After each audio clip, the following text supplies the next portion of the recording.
नमस्कार दोस्तों, आप सभी का स्वागत है बीएसएस ऑनलाइन में। तो आज का हमारा टॉपिक है भारत की जलवायु।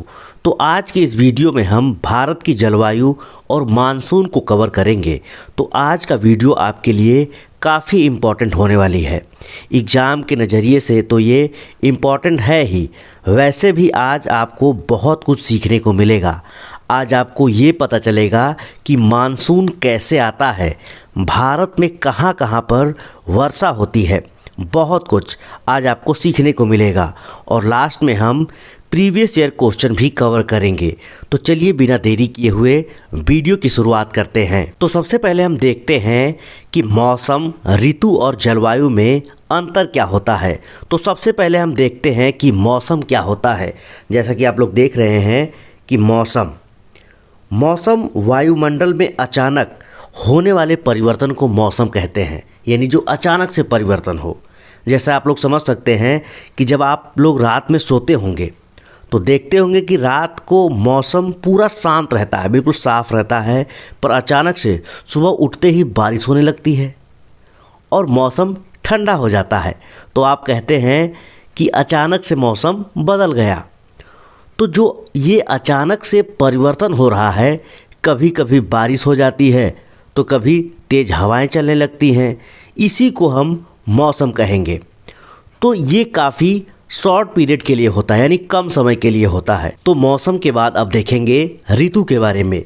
तो एक निश्चित समय पर क्रमिक रूप से होने वाले परिवर्तन को ऋतु कहते हैं। यानी क्रमिक रूप से मतलब फिक्स हो कि इस ऋतु के बाद ये ऋतु आएगा। जैसे बसंत ऋतु, ग्रीष्म ऋतु, शरद ऋतु, ये जो है ये ऋतुएं हैं हमारी, ये 4 ऋतुएं हैं और ये समय से एक निश्चित क्रम के रूप में चलती है। तो अब ऋतु के बाद हम लोग देखते हैं जलवायु के बारे में।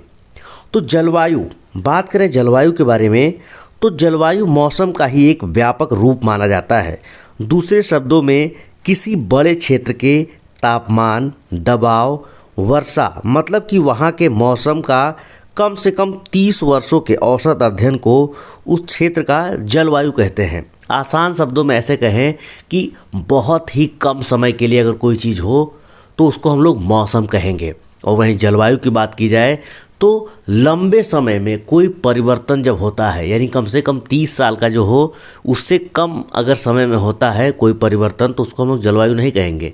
कम से कम 30 साल से अधिक हो तो उसे हम लोग जलवायु कहेंगे, यानी जलवायु परिवर्तन हो रहा है। इस तरीके से इसे हम जलवायु कहते हैं। तो मौसम, ऋतु, जलवायु, ये सब तो हमने समझ लिया। अब हम देखते हैं कि भारत की जलवायु कैसी है। तो भारत में उष्णकटिबंधीय मानसूनी जलवायु पाई जाती है, यानी ट्रॉपिकल मॉनसून क्लाइमेट भारत में पाया जाता है। तो पढ़कर तो लग रहा होगा कि उष्णकटिबंधीय पता नहीं कैसी जलवायु होगी, पर बहुत ही आसान है। आप जो ये फिगर देख रहे हैं, इसमें जो आप लोग फिगर देख रहे हैं वर्ल्ड मैप का, तो हमारी पृथ्वी के बीचों बीच में एक काल्पनिक रेखा खींची गई है, जिसे भूमध्य रेखा कहते हैं। ये जो बीचों बीच रेखा खींची गई है, इसे हम लोग क्या कहते हैं? भूमध्य रेखा। अंग्रेजी में इसे इक्वेटर कहते हैं। पृथ्वी पर ऐसी कोई रेखा नहीं है, ये रेखा काल्पनिक रेखा है। इसको हम भूमध्य रेखा और विषुवत रेखा कहते हैं। ये क्या करती है? हमारी पृथ्वी को 2 बराबर भागों में बांट देती है, यानी इसे डिवाइड कर देती है। ऊपर वाले को हम लोग उत्तरी गोलार्ध कहते हैं। जो ऊपर वाला है इसे हम लोग क्या कहते हैं? उत्तरी गोलार्ध। वहीं जो नीचे वाला है उसे हम लोग क्या कहते हैं? दक्षिणी गोलार्ध। तो जो ये हमारा भारत है, आप लोग ध्यान से देखिए कि यह भूमध्य रेखा के ऊपर में है। यहाँ पे आप लोग देख सकते हैं, यहाँ पे भारत हमारा कहाँ है? भूमध्य रेखा के ऊपर, यानी उत्तरी गोलार्ध में। और इसी भूमध्य रेखा से 23.5 डिग्री उत्तर में कौन सी रेखा है? आप लोग जानते होंगे कि 23.5 डिग्री ऊपर कौन सी रेखा है? तो ऊपर कौन सा रेखा है? तो ऊपर है कर्क रेखा। और भूमध्य रेखा के 23.5 डिग्री दक्षिण में कौन सी रेखा है? तो वह है मकर रेखा। तो ये जो रेखा है, ये कर्क रेखा और ये मकर रेखा। तो जो ये कर्क रेखा है, ये हमारे भारत के बीचों बीच से होकर गुजरती है। यहाँ से देखिए, ये भारत हमारा है, तो यहाँ से बीचों बीच से होकर गुजरती है। और हमारी पृथ्वी आपको पता होगा कि 23.5 डिग्री झुकी हुई है।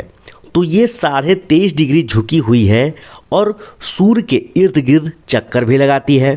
तो पृथ्वी के झुके होने के कारण जो सूर्य है इसकी रोशनी सिर्फ कर्क रेखा और मकर रेखा पर सीधी पड़ती है।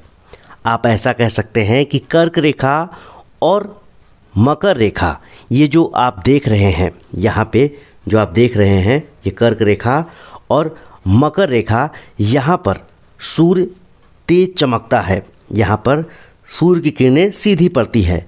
तो यहाँ के जो क्षेत्र होंगे वो गर्म होंगे और बाकी जो जगह होंगी वहाँ पे सूर्य की रोशनी क्या पड़ती है, इधर वाले क्षेत्र में उधर वाले में तिरछी पड़ती है। तो ये जो देश या फिर जो प्रदेश होंगे ये क्या होंगे, ये ठंडे होंगे, यानी यहाँ पे अधिक ठंडी पड़ती है। बात करें कर्क रेखा और मकर रेखा, तो ये जो कर्क रेखा और मकर रेखा के जो बीच होंगे, जो क्षेत्र होंगे, जो बीच के क्षेत्र, वो क्या होंगे, गर्म होंगे और यहाँ पर गर्मी अधिक पड़ेगी। तो गर्म को ज्योग्राफी में कहते हैं उष्ण और क्षेत्र को कहते हैं कटिबंध। तो हमारा भारत भी इसी क्षेत्र में आ रहा है ना। देखिए ध्यान से, कर्क रेखा भारत के अधिकतम हिस्से से होकर गुजरती है, यानी बीचों बीच से, देखिए बीचों बीच से गुजर रही है। तो भारत भी इसी हिस्से में आ रहा है। तो हमारा भारत भी गर्म क्षेत्र है क्योंकि यहाँ पर सूर्य की रोशनी सीधी पड़ेगी। तो इसीलिए इसे कहेंगे उष्णकटिबंधीय जलवायु, यानी उष्णकटिबंधीय क्षेत्र। तो अब हम देखते हैं भारतीय मानसून के बारे में कि मानसून क्या है। तो भारतीय मानसून का वर्णन सबसे पहले अरब विद्वान अल मसूदी ने किया था। जो अरब विद्वान था अल मसूदी, उसने इसका किया था। मानसून शब्द की उत्पत्ति अरबी भाषा के मौसम शब्द से हुई है, जिसका अर्थ है मौसम के अनुसार दिशा बदलने वाली पौने। किसी भी देश की जलवायु निर्भर करती है उस स्थान की ऊंचाई क्या है, वहाँ पर पहाड़ों की स्थिति क्या है, उस स्थान की समुद्र से दूरी कितनी है और वह स्थान किस अक्षांश पे स्थित है, यानी किस अक्षांश पे स्थित है। आप लोग देखते होंगे जब हमने आपको ऑफलाइन में ये जो क्लास किया था तो आपको बताया था किस तरीके से वहाँ का मौसम बदलता है। अगर कोई स्थान ऊंचा है तो वो ठंडा होगा, क्योंकि हम लोग जैसे जैसे ऊपर बढ़ते हैं पृथ्वी की सतह से तो ऊपर ठंडा होता चला जाता है। और वहीं जहाँ पहाड़ होगा तो जाहिर सी बात है वो भी ऊंचा ही होगा।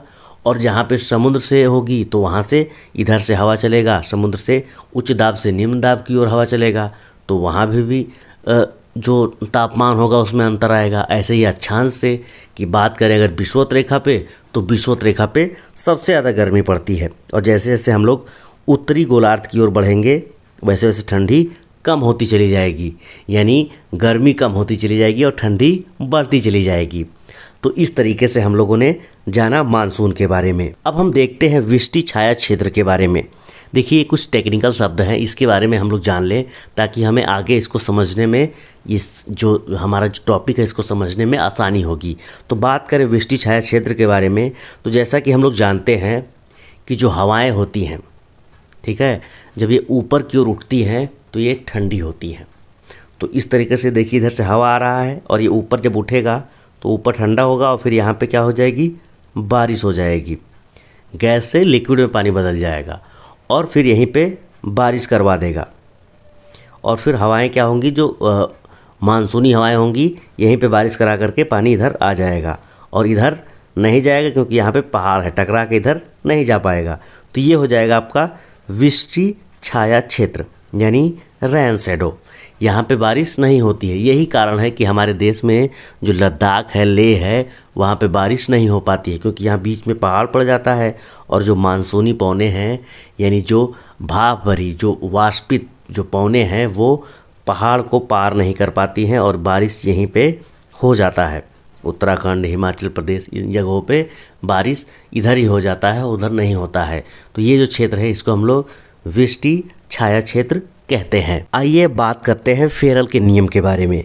तो इस नियम के अनुसार धरातल पर मुख्य रूप से चलने वाली जो हवाएं होती हैं, यानी जो सभी हवाएं होती हैं, ये पृथ्वी के गति के कारण उत्तरी गोलार्ध में दाहिनी ओर और दक्षिणी गोलार्ध में बाईं ओर मुड़ जाती है। आप लोग देख सकते हैं उत्तरी गोलार्ध में किधर मुड़ गई, तो दाईं ओर। इधर से जो हवा आएगी, इधर से जो हवा आएगी वो दाईं ओर मुड़ जाएगी और जो इधर से हवा आएगी वो बाईं ओर मुड़ जाएगी। यही फेरल का नियम है।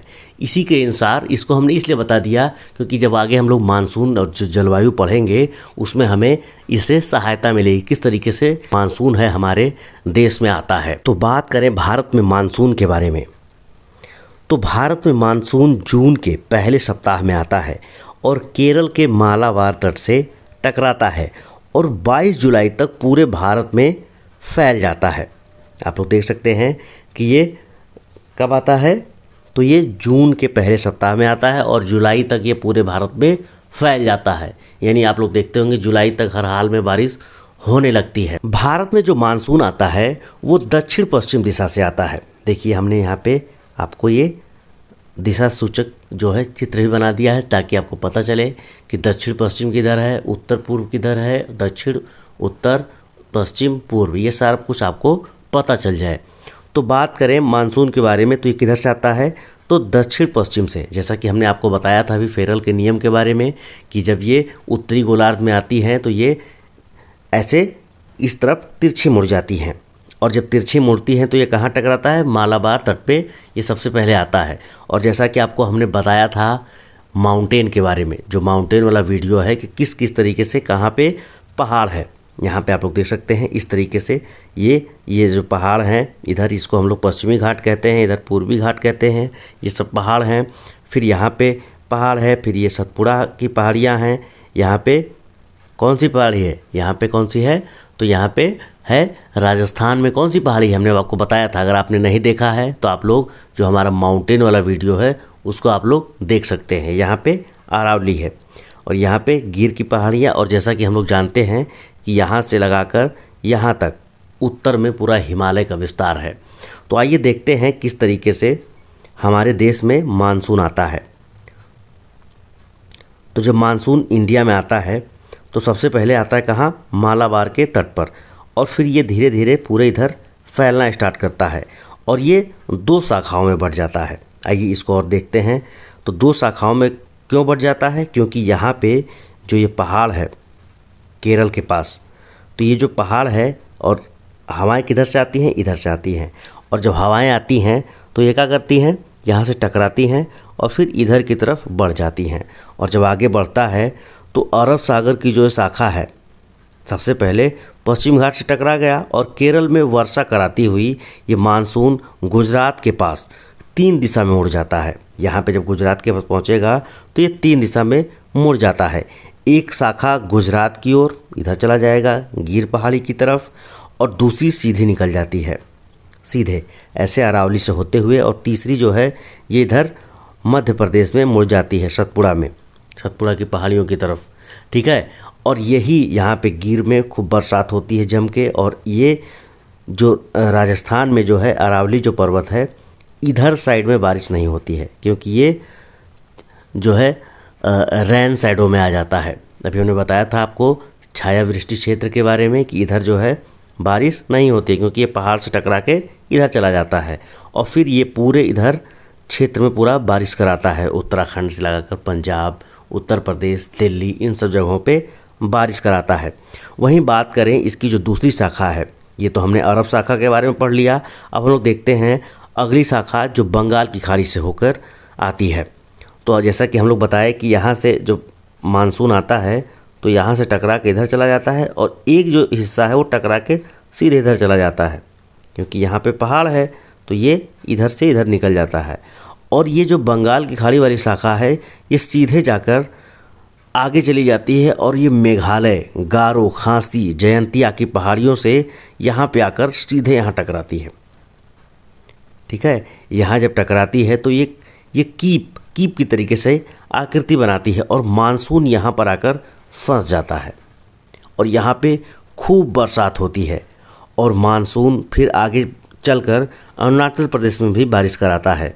और इसी मानसून की एक शाखा गारो पहाड़ी से टकराकर बाईं ओर घूम जाती है, ऐसे इधर घूम जाती है, और जब ये झारखंड, उत्तर प्रदेश और बिहार में बारिश कराती है, और अंत में अरब सागर वाली शाखा और बंगाल की खाड़ी वाली शाखा दोनों मिलकर पंजाब में भी थोड़ी सी बारिश कराते हैं। यानी यहाँ से ये जो हवा जाती है तो यहाँ पंजाब है, यहाँ पे बारिश कराती है, और यहाँ से जो जाती है जो मानसून ये जो है जाकर दोनों मिल जाती है और पंजाब में बारिश कराती हैं। एग्ज़ाम में पूछा जाता है कि अरब सागर और बंगाल की खाड़ी दोनों मिलकर किस राज्य में बरसात कराती हैं। दोनों मिलकर एक जगह जाके बरसात कराती हैं, तो वो जगह है पंजाब। अब हम बात करते हैं मानसून के लौटने के बारे में। तो सितंबर के महीने में सूर्य की किरणें विषुवत रेखा पर सीधी पड़ने लगती हैं, यानी ये विषुवत रेखा पर सीधी पड़ने लगती हैं, जिसके कारण वायु का जो है निम्न दाब हो जाता है। यानी जहाँ पे धूप पड़ेगी, जैसा कि आपको पता है, हमने आपको बताया है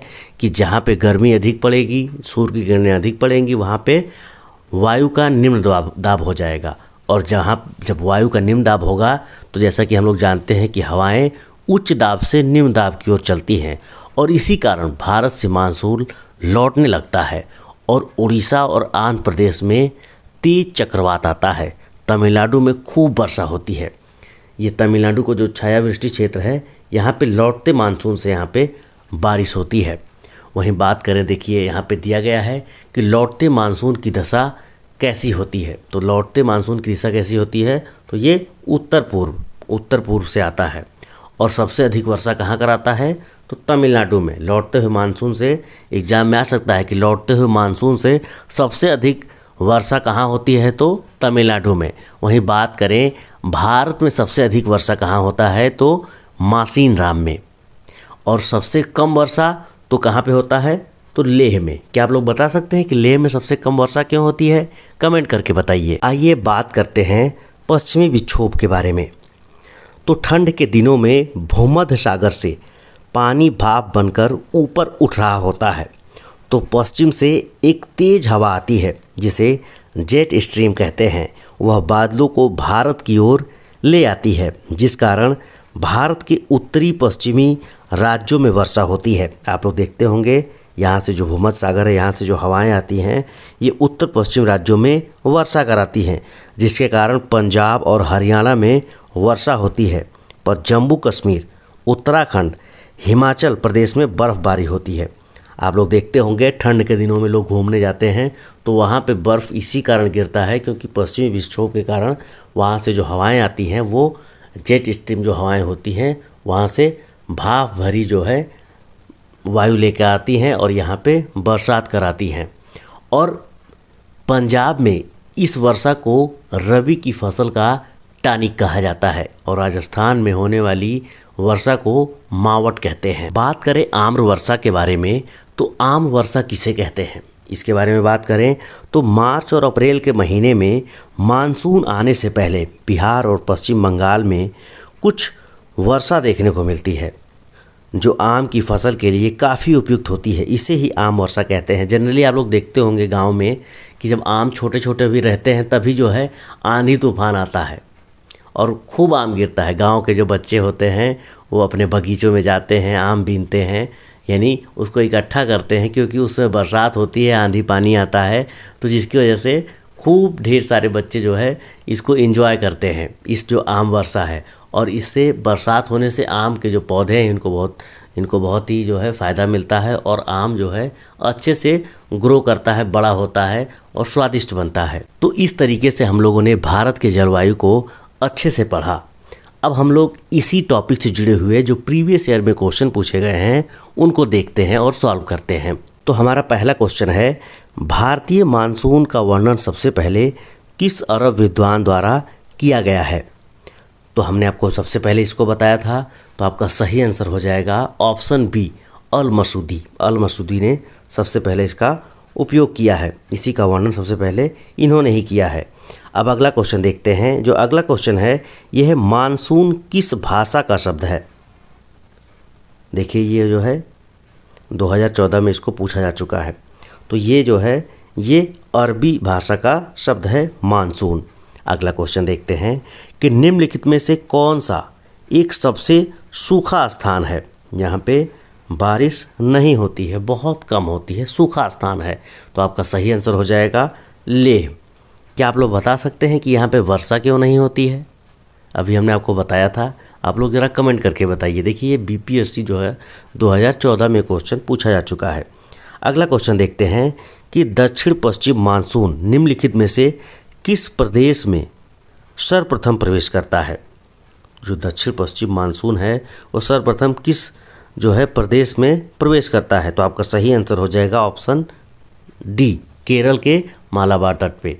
ठीक है, अगला क्वेश्चन देखते हैं कि देश के किस भाग में मानसून के अरब सागर एवं बंगाल की खाड़ी दोनों शाखाओं से वर्षा होती है? हमने बताया था कि एक ऐसा राज्य जहाँ पे दोनों शाखाएं वहाँ पहुँचती हैं और बारिश कराती हैं। तो आपका सही आंसर हो जाएगा ऑप्शन सी, पंजाब। अगला क्वेश्चन देखते हैं। अगला क्वेश्चन है, भारत के उत्तर पश्चिम भाग में शीतकालीन वर्षा का कारण है, क्या कारण है शीतकालीन? तो आपका सही आंसर हो जाएगा पश्चिमी विक्षोभ। जो भूमध्य सागर में जो पश्चिमी विक्षोभ होता है उसके कारण यहाँ पे बारिश होती है। अगला क्वेश्चन देखते हैं, मासीन राम और चेरापूंजी में अधिक वर्षा होती है, क्यों, क्या कारण है? तो आपका सही आंसर हो जाएगा ऑप्शन डी, यहाँ की पहाड़ियाँ कीप की आकृति बनाती हैं, यानी ऐसे पहाड़ है फिर ऐसे पहाड़ है।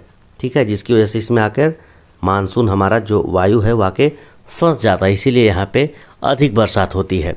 अगला क्वेश्चन देखते हैं। अगला क्वेश्चन है, आम्र वर्षा यानी मैंगो शॉवर है, क्या है ये? तो ये बिहार एवं बंगाल में मार्च एवं अप्रैल में होने वाली जो वर्षा है इसी को हम लोग आम्र वर्षा कहते हैं। ऑप्शन सी सही हो जाएगा। अगला क्वेश्चन देखते हैं, निम्नलिखित में से किस राज्य में दक्षिण पश्चिम मानसून से वर्षा नहीं होती है? तो आपका सही आंसर हो जाएगा ऑप्शन बी, तमिलनाडु में जो है वर्षा नहीं होती है। अगला क्वेश्चन देखते हैं। अगला क्वेश्चन है, भारत की सर्वाधिक वर्षा मुख्यतः प्राप्त होती है, यानी किससे होती है? तो आपका सही आंसर हो जाएगा दक्षिण पश्चिम मानसून से, यानी जो दक्षिण पश्चिम से मानसून जो आता है उसी से सबसे अधिक जो है वर्षा होती है। अगला क्वेश्चन देखते हैं कि दक्षिण पश्चिम मानसून काल में निम्नलिखित स्थानों में सबसे कम वर्षा कहाँ पर होती है? तो आपका सही आंसर हो जाएगा ऑप्शन सी, चेन्नई में, क्योंकि ये जो है शैडो क्षेत्र में आ जाता है, रैन शैडो क्षेत्र में आ जाता है, इसीलिए यहाँ पे जो है वर्षा नहीं होती है।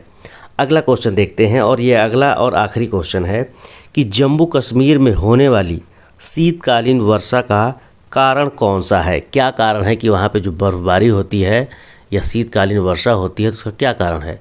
तो आपका सही आंसर हो जाएगा पश्चिमी विक्षोभ, ऑप्शन बी सही हो जाएगा। इसी के साथ भारत की जलवायु पर बनी ये जानकारी आपको कैसी लगी, कमेंट बॉक्स में लिखकर ज़रूर शेयर कीजिएगा। धन्यवाद।